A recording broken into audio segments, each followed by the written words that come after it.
Magandang umaga sa ating lahat. Narito po tayo sa press conference ng Philippine Statistics Authority para sa February 2025 Inflation Report. We are pleased to welcome our media partners here with us on-site and online today. Ako po si Nicole Navea, ang inyong host for today's press briefing. Bago natin simulan ang inflation report, gusto naming ipahayag na ito ay naka-livestream sa PSA Facebook and TikTok pages. Updates are also posted on the PSA X, formerly Twitter account with the hashtag PHCPI. Sa ngalan ni Undersecretary Claire Dennis S. Mapa, na kasalukuyang nasa 56th session of the United Nations Statistical Commission sa New York, USA, ikinagagala ko pong ipakilala si PSA Assistant Secretary Divina Gracia L. Del Prado, Deputy National Statistician ng Sectoral Statistics Office, na siyang mag-uulat tungkol sa paggalaw ng presyo ng mga bilihin sa Pilipinas nitong nakalipas na buwan ng Pebrero 2025. Ating pakinggan ang report ni ASEC Del Prado. Magandang umaga sa inyong lahat.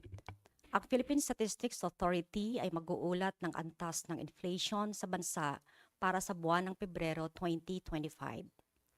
Ang headline inflation o ang pagtaas ng presyo ng mga produkto at serbisyo sa bansa mula noong Pebrero ng nakaraang taon ay bumagal sa antas na 2.1% nitong Pebrero 2025.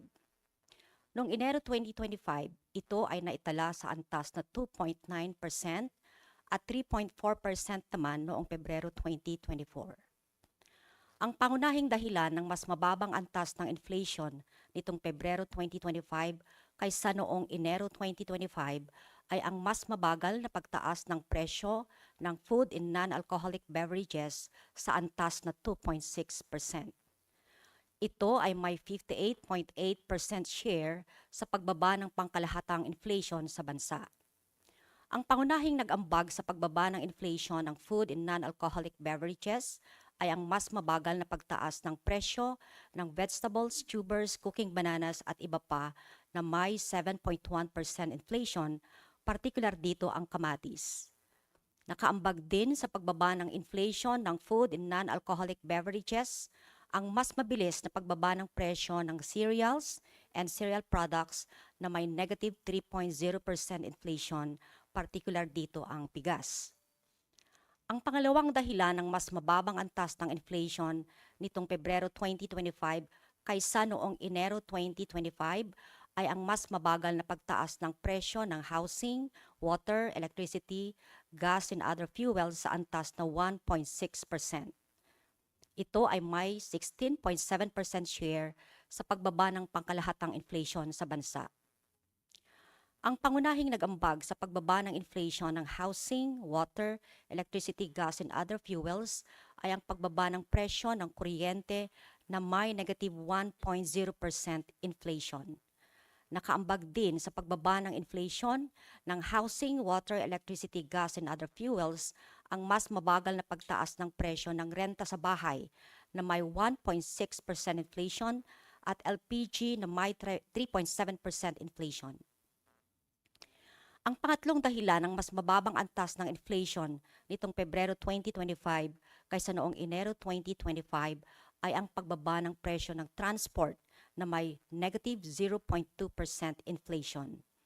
Ito ay may 15.3% share sa pagbaba ng pangkalahatang inflation sa bansa. Ang pangunahing dahilan sa pagbaba ng presyo ng transport ay ang mas mabilis na pagbaba ng presyo ng gasolina na may negative 4.7% inflation. Nakatulong din sa pagbaba ng presyo ng transport ang pagbagsak ng presyo ng diesel na may negative 3.4% inflation mula sa 1.2% inflation noong Enero 2025. Pagdating sa kontribusyon sa overall inflation nitong Pebrero 2025, ang pangunahing commodity group na nag-ambag ay ang food and non-alcoholic beverages na may 2.6% inflation at 47.0% share. Ang tatlong pangunahing nag-ambag sa inflation ng food and non-alcoholic beverages noong Pebrero 2025 ay ang mga sumusunod. Meat and other parts of slaughtered land animals na may 8.8% inflation, partikular dito ang karne ng baboy. Vegetables, tubers, cooking bananas at iba pa na may 7.1% inflation, particular dito ang repolyo, at fish and other seafood na may 2.9% inflation tulad ng tilapia. Ang housing, water, electricity, gas, and other fuels ang pangalawa sa may pinakamalaking share sa pangkalahatang inflation nitong Pebrero 2025. Ang commodity group na ito ay nagtala ng 1.6% inflation at 16.4% share sa pangkalahatang inflation sa bansa. Ang mga pangunahing nag-ambag sa inflation ng housing, water, electricity, gas, and other fuels ay ang mga sumusunod. Renta sa bahay na may 1.6% inflation, bayad sa supply ng tubig na may 5.8% inflation, at LPG na may 3.7% inflation. Ang pangatlong commodity group na may pinakamalaking contribution sa pangkalahatang inflation nitong Pebrero 2025 ay ang restaurants and accommodation services na may 2.8% inflation at 12.9% share. Ang pangunahing nag-ambag sa inflation ng restaurants and accommodation services ay ang restaurants, cafe, and the like na may 2.8% inflation. Ang 5 pangunahing commodities na nag-ambag sa overall inflation nitong Pebrero 2025 ay ang mga sumusunod. Karne ng baboy na may 12.1% inflation at 0.3 percentage point share. Restaurants, cafe, and the like na may 2.8% inflation at 0.3 percentage point share. Karne ng manok na may 10.8% inflation at 0.3 percentage point share. Renta sa bahay na may 1.6% inflation at 0.2 percentage point share, at pamasahe sa barko na may 56.2% inflation at 0.1 percentage point share. Sa 13 commodity groups, 8 ang nagtala ng mas mabagal na pagtaas ng inflation nitong February 2025 kumpara noong Enero 2025. Ito ay mga sumusunod. Food and non-alcoholic beverages na may 2.6% inflation, alcoholic beverages and tobacco na may 3.4% inflation, clothing and footwear na may 2.1% inflation, housing, water, electricity, gas, and other fuels na may 1.6% inflation. Furnishings, household equipment, and routine household maintenance na may 2.3% inflation. Health na may 2.3% inflation. Restaurants and accommodation services na may 2.8% inflation. At personal care and miscellaneous goods and services na may 2.6% inflation. Samantala, nagtala ng pagbagsak ng presyo nitong Pebrero 2025 ang transport na may negative 0.2% inflation mula sa pagtaas ng presyo na naitala dito noong Enero 2025. Nagtala naman ng mas mabilis na pagtaas ng inflation nitong February 2025 kumpara noong Enero 2025 ang information and communication na may 0.3% inflation. Nanatili naman sa kanilang antas ng inflation noong Enero 2025 ang mga sumusunod na commodity groups. Recreation, sport, and culture na may 2.4% inflation. Education services na may 4.2% inflation at financial services na may 0% inflation. Sa 11 pangkat ng pagkain sa bansa, 5 ang nagpakita ng mas mabagal na pagtaas ng presyo nitong Pebrero 2025. Ito ay ang mga sumusunod. Mais na may 0.7% inflation, flour, bread and other bakery products, pasta products, and other cereals na may 1.4% inflation. Fish and other seafood na may 2.9% inflation tulad ng hipon. Vegetables, tubers, cooking bananas at iba pa na may 7.1% inflation, particular dito ang kamatis. At ready-made food and other food products not elsewhere classified na may 3.7% inflation, gaya ng luya. Nagtala naman ng mas mabilis na pagbaba ng presyo nitong February 2025 ang bigas na may negative 4.9% inflation. Samantala, nagtala ng mas mabilis na pagtaas ng presyo nitong Pebrero 2025 ang mga sumusunod na grupo ng mga pagkain. Meat and other parts of slaughtered land animals na may 8.8% inflation, particular dito ang karne ng baboy. Milk, other dairy products and eggs na may 2.7% inflation, particular dito ang itlog. Oils and fats na may 3.5% inflation tulad ng mantika at fruits and nuts na may 6.9% inflation gaya ng saging. Nagtala naman ng mas mabagal na pagbaba ng presyo nitong Pebrero 2025 ang sugar, confectionery, and desserts na may negative 1.2% inflation tulad ng asukal na pula. Ang core inflation, kung saan hindi isinama ang mga piling food at ang energy commodities na magalaw ang presyo, ay bumagal sa antas na 2.4% nitong Pebrero 2025. Noong Enero 2025, ang core inflation ay nasa antas na 2.6% at 3.6% naman noong Pebrero 2024. Pagdating sa National Capital Region, ang headline inflation ay bumagal din sa antas na 2.3% nitong Pebrero 2025. Noong Enero 2025, ito ay naitala sa antas na 2.8% at 3.2% naman noong Pebrero 2024. Ang pangunahing dahilan ng mas mababang antas ng inflation nitong Pebrero 2025 kaysa noong Enero 2025 sa National Capital Region ay ang mas mabagal na pagtaas ng presyo ng food and non-alcoholic beverages na may inflation na 4.3%. Ito ay may 65.1% share sa pagbaba ng pangkalahatang inflation sa National Capital Region. Ang pangunahing dahilan sa pagbaba ng inflation ng food and non-alcoholic beverages sa National Capital Region ay ang mas mabagal na pagtaas ng presyo ng mga sumusunod. Vegetables, tubers, cooking bananas at iba pa na may 9.1% inflation, particular dito ang kamatis. At fish and other seafood na may 3.9% inflation, gaya ng hipon.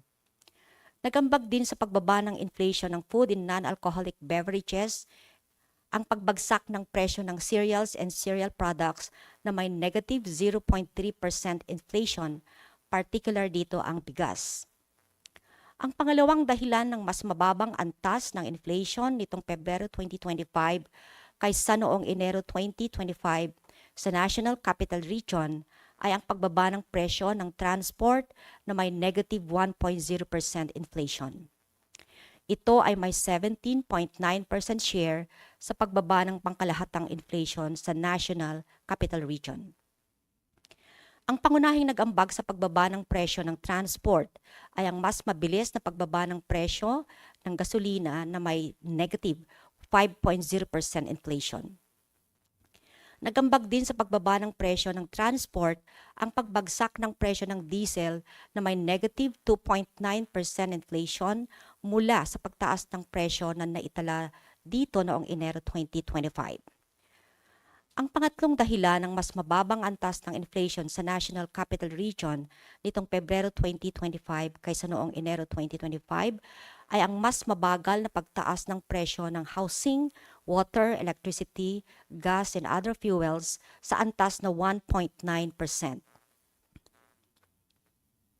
Ito ay may 15.1% share sa pagbaba ng pangkalahatang inflation sa National Capital Region. Ang pangunahing nagambag sa pagbaba ng inflation ng housing, water, electricity, gas, and other fuels ay ang mas mabagal na pagtaas ng presyo ng kuryente na may 0.9% inflation. Sa mga lugar sa labas ng National Capital Region, ang inflation nitong Pebrero 2025 ay bumagal din sa antas na 2.0%.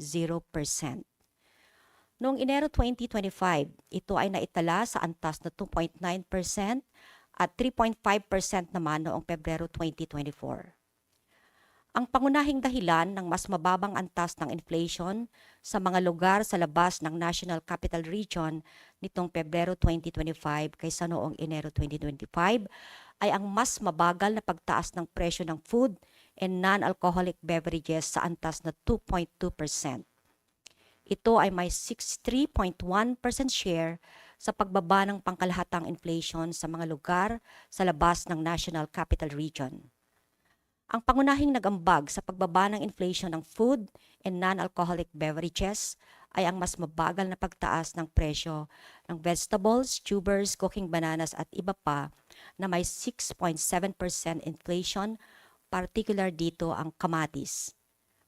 Nakaapekto din sa pagbaba ng inflation ng food and non-alcoholic beverages ang mas mabilis na pagbaba ng presyo ng cereals and cereal products na may negative 3.4% inflation, particular dito ang bigas. Ang pangalawang dahilan ng mas mababang antas ng inflation sa mga lugar sa labas ng National Capital Region nitong Pebrero 2025 kaysa noong Enero 2025 ay ang mas mabagal na pagtaas ng presyo ng housing, water, electricity, gas, and other fuels na may inflation of 1.5%. Ito ay may 15.7% share sa pagbaba ng pangkalahatang inflation sa mga lugar sa labas ng National Capital Region. Ang mga pangunahing nag-ambag sa pagbaba ng inflation ng housing, water, electricity, gas, and other fuels ay ang mas mabagal na pagtaas ng presyo ng renta sa bahay na may 1.9% inflation at LPG na may 4.0% inflation. Nagambag din sa pagbaba ng inflation ng housing, water, electricity, gas, and other fuels ang mas mabilis na pagbaba ng presyo ng kuryente na may negative 1.7% inflation. Ang pangatlong dahilan ng mas mababang antas ng inflation sa mga lugar sa labas ng National Capital Region nitong Pebrero 2025 kaysa noong Enero 2025 ay ang mas mabagal na pagtaas ng presyo ng transport na may 0.1% inflation. Ito ay may 11.5% share sa pagbaba ng pangkalahatang inflation sa mga lugar sa labas ng National Capital Region. Ang pangunahing nagambag sa pagbaba ng presyo ng transport ay ang mas mabilis na pagbaba ng presyo ng gasolina na may negative 4.7% inflation. Nagambag din sa pagbaba ng presyo ng transport ang pagbagsak ng presyo ng diesel na may negative 3.6% inflation mula sa pagtaas ng presyo na naitala dito noong Enero 2025. Nakaambag din sa pagbaba ng presyo ng transport ang mas mabagal na pagtaas ng pamasahe ng jeep na may 1.1% inflation.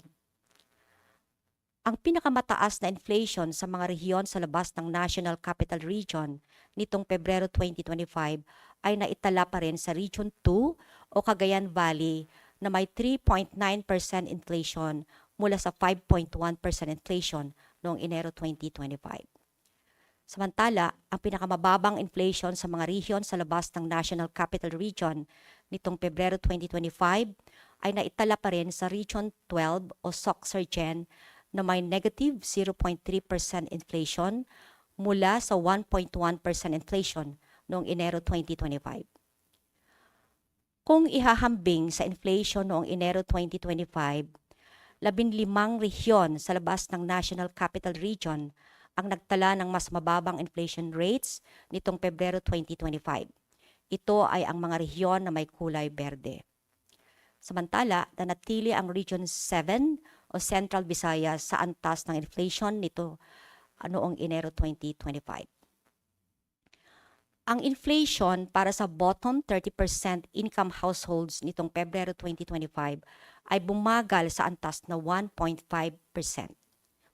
Noong Enero 2025, ito ay naitala sa antas na 2.4% at 4.2% naman noong Pebrero 2024. Ang mga pangunahing dahilan ng mas mabagal na pagtaas ng inflation para sa bottom 30% income households nitong Pebrero 2025 ay ang mas mabagal na pagtaas ng presyo ng mga sumusunod na commodity groups: food and non-alcoholic beverages na may 0.8% inflation at 76.4% share, housing, water, electricity, gas, and other fuels na may 1.7% inflation at 9.4% share, at transport na may 0.2% inflation at 8.0% share. Ang 5 pangunahing commodities na nagambag sa overall inflation para sa bottom 30% income households nitong Pebrero 2025 ay ang mga sumusunod. Karne ng baboy na may 11.1% inflation at 0.5 percentage point share. Karne ng manok na may 10.1% inflation at 0.4 percentage point share. Restaurants, cafe, and the like na may 3.0% inflation at 0.3 percentage point share. Itlog na may 4.9% inflation at 0.1 percentage point share.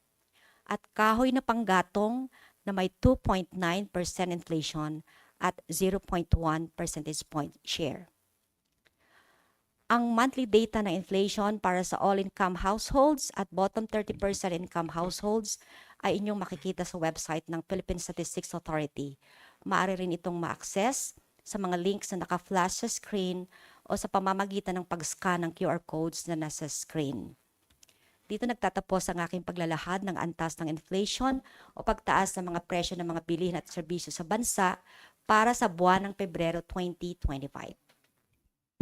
Ang Philippine Statistics Authority ay lubos na nagagalak sa inyong paglahok sa press conference tungkol sa inflation sa bansa nitong Pebrero 2025.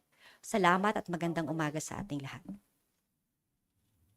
Maraming salamat, Assistant Secretary Del Prado, para sa ulat ng February 2025 inflation. Bago natin simulan ang question and answer segment, nais naming ipahayag na ang press kits para sa ating online participants ay aming ipapadala via email at ipamamigay naman po dito ang press kits para sa ating mga on-site participants. For those who have questions, please raise your hand to be recognized. For those online, please use the raise hand feature of Zoom or send your questions via the chat box. So once called, please state your name and organization. We are now ready for your questions. So we'll go first with Sir Cliff Edson of Bloomberg.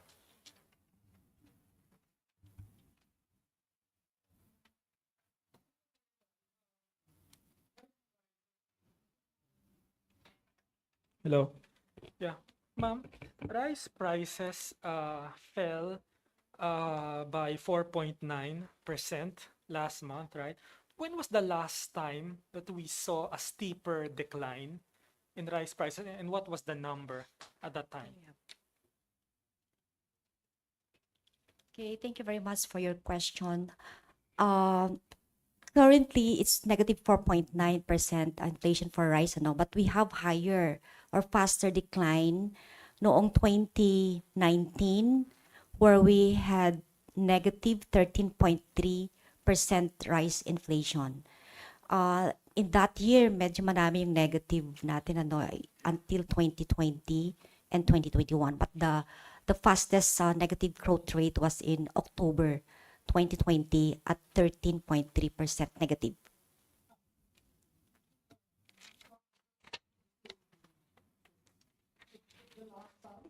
That rice that we saw a steeper decline in rice prices was when? Which month, ma'am? It was, we had the negative, tama ba? Ito ba? We had the negative 5.7% inflation for rice in April 2020. Negative 5.7. Negative 5.7. April 2020. Thank you. All right.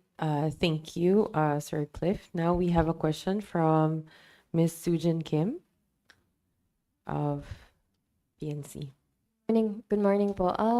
Vegetable prices remained high at 7.1% inflation, with tomatoes as a key driver. So for soundbite purposes, what's keeping vegetable prices elevated despite a general slowdown in food inflation?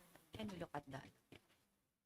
Yeah, it's actually a mixture of decrease and increase ang ating vegetables, no? So we still see increases in some vegetables. For example, cabbage, we have a 33.4% inflation for cabbage. It's a deceleration actually, but mataas pa din from a 39.0% inflation in January 2025. We have more cauliflower. We have a positive inflation with 7.1. there are more vegetables, leafy vegetables, cucumbers, eggplants. So marami pa din despite the fact that we know that nag-decrease na rin yung kamatis na last month ay super taas ng inflation. That it's really affected the high inflation rate for vegetables last month, yung tomato. So there are more vegetables na tumataas ang presyo. So although some of them are decelerating, like for example, okra from 15.3 to 5.5, squash 16.4 to 8.6%. All right, thank you very much. We have a question from Sir Jervis Mahan of ABS-CBN to be followed by Ms. Bless Ogerio of Business Mirror. Thanks. Hi, Asek. You have said that the biggest contributor is pork. And right now, the Department of Agriculture is mulling to impose the maximum SRP for pork. Do you think this would be helpful in, tempering the inflation in pork? Yeah, can we look at the pork? Yes, we notice yung pagtaas ng inflation ng pork. I think for now it's to 12.1. We heard about that news na baka maglagay din ng maximum suggested retail price for pork, but hindi pa naman na-implement ito. But we expect pag na-implement ito and given other things constant, it can slow down yung inflation ng pork pag na-impose ito. So, like for example, just sa rice kasi, meron tayong maximum suggested retail price na nag-take effect, I think twice na na-adjust this month. Nakita natin yung impact niya dito, yung maximum suggested retail price for imported rice. So, we expect for pork to have the same thing na pag nagkaroon siguro ng maximum suggested retail price, then for pork, it might lead to a deceleration or even a negative inflation for pork.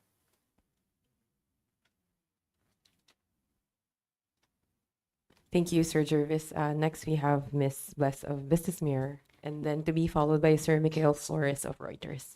Good morning po. Ano po yung reason ng mataas na meat prices and ano po yung average price ng baboy nung February this year versus January and February 2024?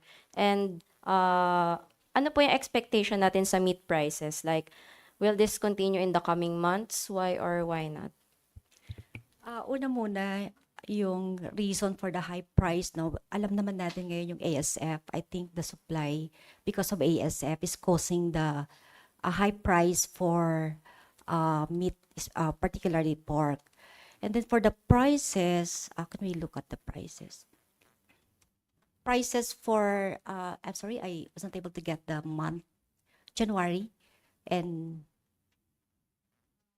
at the national level, for February, we have for pork kasim, 322.45 on the average. That's for February. Sorry, mali yata yung binabasa ko. February 2025 is 352.89 pesos per kilo for fresh pork kasim. January 25, it's a bit lower, 337.38.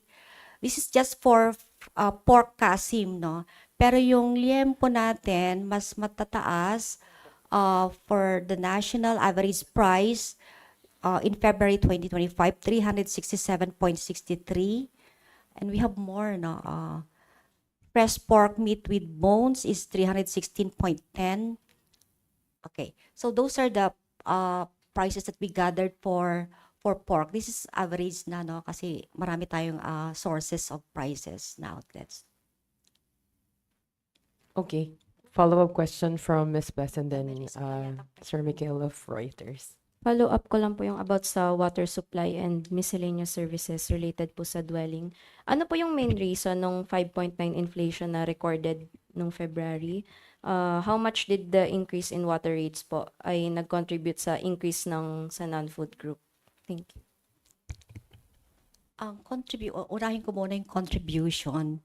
Yung contribution ng water to the overall, can we have it? Okay, to the overall inflation, ang contribution ng water, is water. Maliit lang eh. It's 0.07.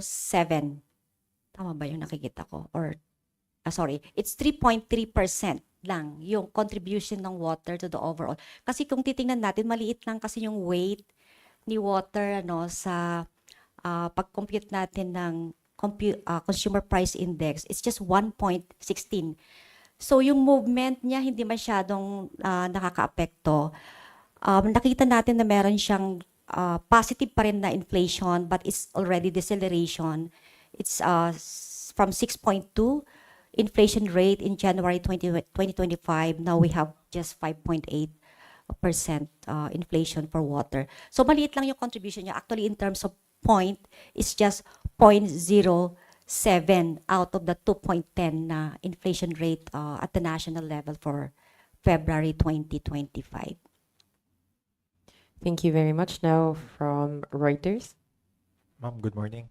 Yung Morning. 4.9% na negative inflation ng rice, can we attribute that already to the declaration of the food emergency earlier last month, no? And or is it largely due to base effects? Kasi we're looking at the data, parang 23.7% yung rice inflation in February 2024. Yeah, I think sa akin lang, I think nakikita na natin yung effect ng food security emergency sa inflation natin because we know that meron tayong mga yun because of this food security emergency, meron tayong mga na-release na rice buffer stocks from NFA na nirelease nila sa LGUs and of course sa Kadiwa Rice for All program ng ating president, no? So actually, February 12, may adjustment sila na sa 5% na Rice for All program, 5% broken, from 45 naging 43. So, may adjustment. So, nakikita rin naman natin ito because meron din kami na-capture dito sa NCR na mga Kadiwa Rice. They call it Kadiwa Rice, ano. For 25% broken, nag-decrease to ng 38 to 35 pesos, yung 100, 36 to 33. So, I think may impact na yung ating food security emergency na dineclare ng DA because of this reduction in the prices of rice coming from NFA buffer stocks. And mayroon din yata itong plan to have it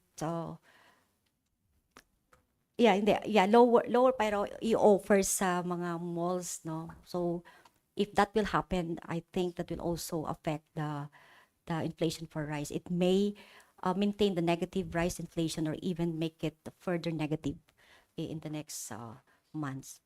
Ma'am, yung decline ng rice prices, I understand you collect data twice a month, no? Towards the first half and towards the latter half. When did you notice the decline nung rice price? Can we look at the collection? In average na kasi to, so we don't have the ready data for the collection na actually it's weekly for NCR, tama ko, no? It's weekly collection in NCR and twice a month for outside NCR. We have that in our database, but I think we're not ready for that, but we can provide No worries, you ma'am. Sige. Okay lang. Thank you. Thank you. Before I proceed with the off-site questions, we can entertain some that we received online. So from our Zoom, Sir Ben Arnold de Vera of Manila Bulletin. Hi, the 1.5% inflation for the poorest or bottom 30% households is the lowest since when? And please explain that drop. Thank you. Can we look at that? Okay. Hindi ko nakikita pag iba yung eyeglasses ko. Okay, thank you very much for that question. The lowest was 1.3 December 2019 for the bottom 30% income households. And to explain that, can we look at the bottom 30%? Yung comparison ng NCR. So to explain that 1.5%, now we see the decline din ng food inflation for the bottom 30%. So, for bottom 30%, yung food niya is now 0.8% inflation from 2.3 in the previous month. So, as explained by Yusek Dennis during his press cons, yung food inflation na weight kasi mataas eh. No, it's 51% as against 35% lang sa all-income household. So, ibig sabihin nito, more than half of the expenditure ng mga nasa bottom 30% pumupunta sa food. So dahil bumaba na yung rice natin, which also constitutes a very large weight sa bottom 30%, it's actually 18% as against 9% lang na weight ng rice sa all-income household. So I think itong pagbaba ng presyo ng rice, it affects the most yung bottom 30%. Kasi nga yung kanyang weight, yung weight ng rice ay 18%. So, ibig sabihin of the total expenditure ng bottom 30%, 18% goes to rice. So, mas mataas kaysa yung sa all-income na 9% lang. So, dahil yung food ang main reason ng pagbagsak ng inflation, yung bottom 30% natin is highly affected. Kaya if you notice, mas mababa yung inflation ni bottom 30%, 1.5 versus yung all-income na 2.1%. It's because of the food weight na food and rice weight na mas mataas na malayo sa bottom 30% as compared to the all-income households. All right, thank you, Asa Grace. So before we proceed to the order of the next set of questions, actually, we have a lot of questions for this set of inflation report. So we'll go first with Ms. Bernadette, and then to be followed by Sir Jason Rubrico of SMNI Online. And then may I see the hands of the remaining on-site participants who want to ask questions? Sir Mikhail, and then another question from online from Inquirer. All right, so let's proceed with Ma'am Bernadette Reyes of GMA 7's question. Good morning, ASEC. Nandito Good po. morning, Apo. Bernadette. Could you also give us the comparative data nung Liampo national average noong January 2025? And saan nyo po na-monitor yung highest so far na price po and how much? Can we we will just check, Bernadette.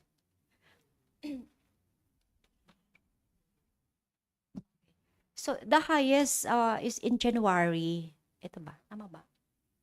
January 2025. That was the highest, 352.21 for Liempo. Ano pa yun? Tama ba yung... National average po nung January 2025. Yes, that's the national average. For NCR, it's 409.26 and areas outside NCR is 351.60. Apo. Ma'am, may we just confirm that it's really NCR that's registering the highest po when it comes to pork prices for February? Thank you. In the record that I'm seeing now is actually NCR.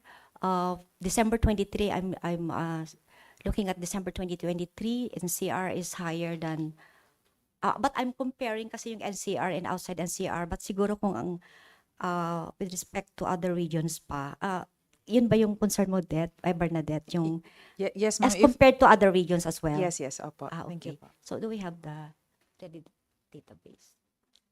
We will just check, Bernadette, doon sa kasi what we have currently is the comparison between NCR and areas outside NCR. Thank you po.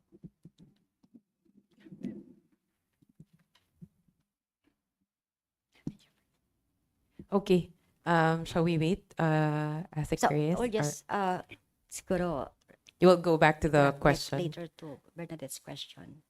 Okay. Or, Sige. or do we have? Okay, sige. All Meron right. na dito. So, ang highest, saan nyo? Region. Region 2? Region 3. Okay. Region 3, 403.01 ang average price. But still, NCR is higher. Kasi NCR is 428.61. This is for fresh pork liempo, 1 kilogram. So it's region 3 highest. Okay, so tama. It's Region 3, but still NCR is higher. Thank you po, ma'am. That's February po, ma'am, no? Thank you. Yes, where did it? Thank you po. All right, thank you, Ms. Bernadette. Now we have a question from Sir Jason Rubrica of SMNI. This is an online question. Sir Jason? Hello, Asset. Good morning po. Morning po. Asset, yung prices ng karne ng kasi may pagtaas po ng presyo compared po sa January to February. Please po sa monitoring ng PFA, what are the reasons po ng pagtaas ng presyo sa karne? May we have a comparative price po between January 2025 and February 2025? Thank you, Asset. Okay, thank you very much. We have here the prices that we gathered for chicken. This is fully dressed broiler, 1 kilogram. For February 2025 national level, it's 215.47 pesos. And then January 2025 is 213.86. So it's a bit lower in January. So medyo may pag-increase siya. For NCR, we also see increase from January to February 2025. So we have 191.65 pesos in January to 201.38 pesos in February. But it's even higher in areas outside NCR, 214.14 pesos in January 2025 and 215.64 pesos in February 2025. So these are the prices. So medyo increasing din ang chicken similar to pork, maybe because of the bird flu that we have in the country. So in pork we have the ASF, and chicken we also have the bird flu. Thank you, Asik. Asset, last question po. Yes. Kanina you mentioned rin yung top 5 contributors rin natin is yung sa pamasahe naman po ng barko. Ano yung reason po ng pagtaas ng presyo po ng pamasahe? And then baka meron tayong comparative prices po. Compare. Yeah, meron kami iba-iba actually na pamasahe. Pamasahe sa jeep, sa tricycle, sa ship, sa airplane. So siguro we look at the yung by road. Okay.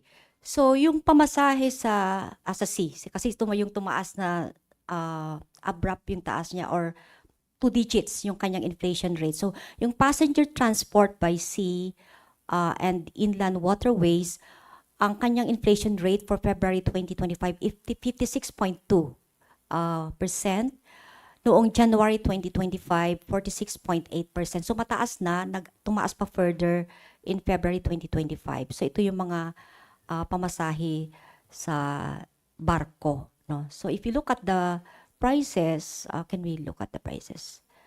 So ship fare for February 2025 tumaas ng 2,713.70. Kumpara noong January 2025, it's lower, 2,413.70. But year on year, mas mataas ngayon. Nung last year, February 2024, 1,503.36 lang yung pamasahe ng barko. Pero nag-start kasi yung spike ng price ng fare, ship fare noong December because of the season, tumaas ng umabot ng, it's even higher, 2,975.63. So even higher in December, medyo bumababa na, pero bumaba ng January, umakyat ulit ng konti ngayong February. But year on year, malayong mataas ngayon yung pamasahe sa ship. And then, can we go to other fares? Sa bus naman, we have here, we have collected price for bus fare na aircon. In February, we have 30.96. February this year, 30.96. Flat lang siya. January 2025 is also 30.96. But year on year, there's a slight increase ngayong February 2025. So in the previous year, February 2024, 30.88 yung bus. Ito yung first 5 kilometers per passenger. So may konting increase at the national level. And same with areas outside NCR, may increase then from 31.73 pesos last year, the same month, to 31.82 in February. And in NCR, can we look at NCR? Okay. So NCR walang galaw, year on year and month on month ang bus fare. So siguro, At masingit ko na lang po, ito, ano po yung pangunahing dahilan ng pagtaas po ng fare po, Asay? Dahil po ba nagmahal yung mga services sa pag-maintain po ng mga barko na ito, or dahil po sa pagtaas ng presyo ng fuel? if we look at the data, no, yung ship fare kasi nag-start sa December. So we're thinking this is about the season, no. So in season siya, marami talagang sumasakay dito. So biglang tumaas from 1,895.14 lang nung November to 2,975.63 in December last year. So it's slowly bumababa naman siya, but it's not yet going down to its pre-Christmas rate. Siguro isa yon, and one thing is siguro yung pag-increase, yung fluctuation din ng gasoline and diesel, yung fuel prices, ano. Minsan ang napapansin natin, tumaas na yung fuel pero may lag yung fare, nahuhuli yung fare. So maybe some of them ngayon lang din nag-i-increase because of the increases in fuel prices. So it's two things, the season and the adjustment also in the fuel prices. Thank you, Asik Grace and SMNI for that question.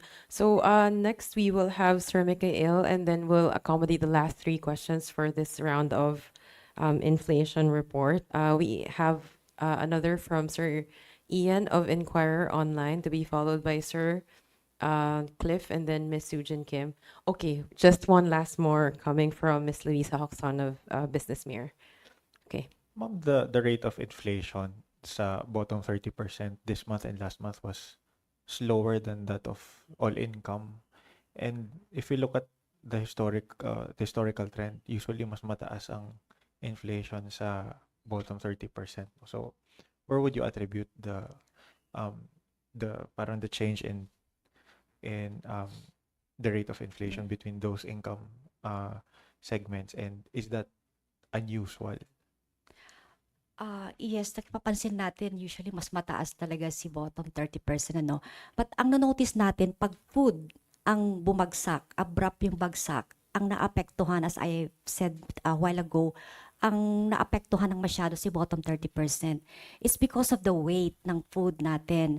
So, as I mentioned a while ago, yung food weight sa bottom 30% is 51.38. Yung all income is 34.78% ang weight. So pareho din naman sila ng prices eh. So for example, sa rice, yung rice na kinakain ni bottom 30%, pareho lang din naman yung price na nakukuha natin para sa all income. But ang difference is the weight. So kung bumaba yung rice at ang weight niya ay 18% compared sa 9% lang sa all income, mas malaki yung bagsak ng inflation ng rice sa bottom 30.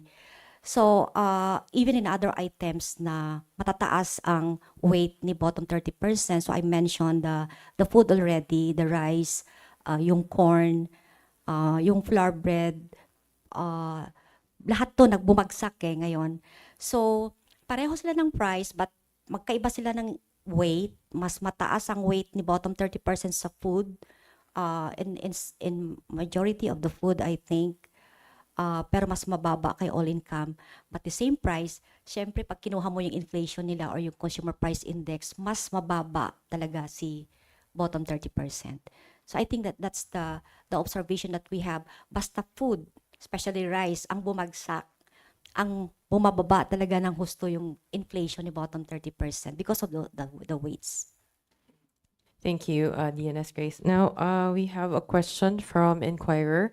Based on the latest data, are there indications that the typhoon-induced food supply shocks are waning? And until when are we going to see the impact of the recent typhoons in the inflation data? I think may impact pa or yung typhoon kasi 'di ba we had lots of typhoon in the previous months. yung impact niya nararamdaman pa rin ngayon kasi hindi pa rin naman bumaba yung mga prices ng vegetables. So kanina it was reported that region 2 yung pinakamataas ang inflation. This is because of food and specifically vegetables. Ang region 2 kasi madaling maapektuhan pagdating sa typhoon kasi ito talagang main naman nila ng agriculture. So yung impact niya, I think is not so much for this month now as compared to the previous months na marami talagang typhoon, pero may impact pa rin siya yung typhoon natin sa agri-products. Until when we are going to see it, siguro kung walang mangyayaring typhoon in the coming months and everything is constant, probably ang prices ng vegetables will go to their normal or if not normal, near normal. Medyo mag-decelerate siguro yung vegetable inflation natin kung hindi negative. So depende rin sa level kasi ng previous year kung bigla namang tumaas last year the same month kahit bumaba yung prices ng vegetables natin the same month, it's not an assurance that bababa din yung inflation kasi nakadepende pa rin siya doon sa level din last year. So, meron pa rin sigurong nakikita nating impact kasi hindi pa talaga totally bumabalik sa normal or near normal prices ng some of the vegetables in the market basket. Thank you, Asa Grace. Now, our last three questions coming from Sir Cliff, Sujin Kim, and Miss Luisa. Thank you. Hello. Ma'am, did you mean a while ago that rice prices may slow down in the coming months, further slow down in the coming months? Yeah. Meron akong situation na minention kanina, it may further slow down or maintain its negative inflation if magiging, kasi di ba may plan ang DA din to further reduce yung maximum suggested retail price of imported rice to, I think, 49 in March. So if that will happen, that would affect yung it may affect our inflation for rice next month. And also, yung sinasabi ng DA na expand yung coverage or yung access ng Kadiwa rice next month sa malls, sa supermarkets, there are actually mga nag-signify na yata ng interest na magbenta rin ng NFA rice. It may also, kasi yung access ng consumers is now larger, yung access ng consumers to a lower price ng rice. Given that assessment, ma'am, what's your outlook with respect to the inflation in the coming months, and at the same time, what are the risks po that may push up the inflation? Because 2.1 is kind of sharp decline. Ang BSA actually is hindi naglalabas ng outlook on inflation because we have the BSP doing that. May forecast ang BSP dyan. So we just report what we get from the ground. Hindi kami nagpo-forecast para hindi maglaban yung aming mandate. Our mandate is to release official data from the ground.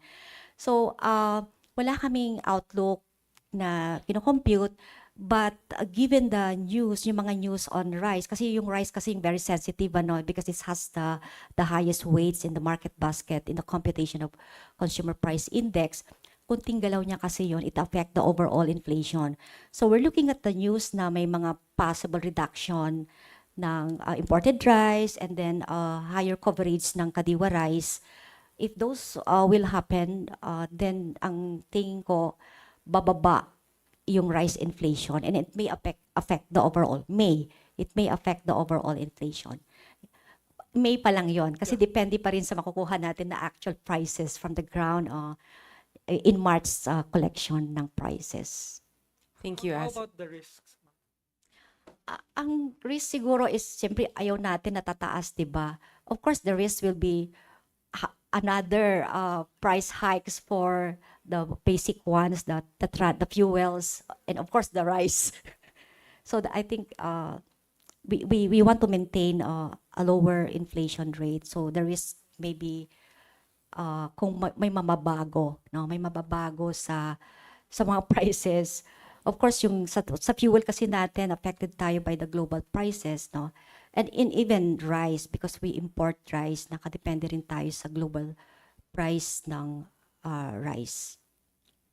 Okay, thank you, Asik. Now for our last two questions. Asik, can we get rice prices for February, regular, well-milled, and special? Okay. So for February, yung national natin for regular meal per kilogram is 47.23 pesos from 50.44 last year, the same month. So bumaba.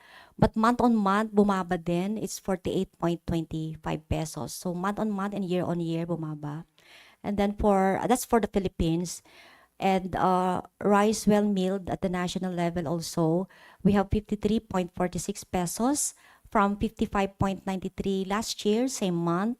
But month on month, mas mataas nga, 54.14. So both month on month and year on year, bumaba yung price ng well milled rice.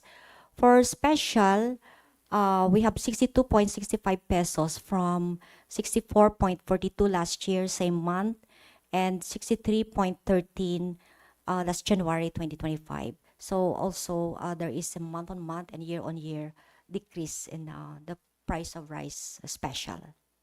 Thank you, Asik Grace. Now our last question for this inflation press con. Hello, good morning, ASEC. Luisa from Hi, good Business World. morning. ASEC, at last month's press con, Yusek Mapa mentioned that we can expect negative rice inflation at least until July. Based on the current trend of prices, is this still the case? Thank you. I will just check on the... Kasi July, because we see yung spike ng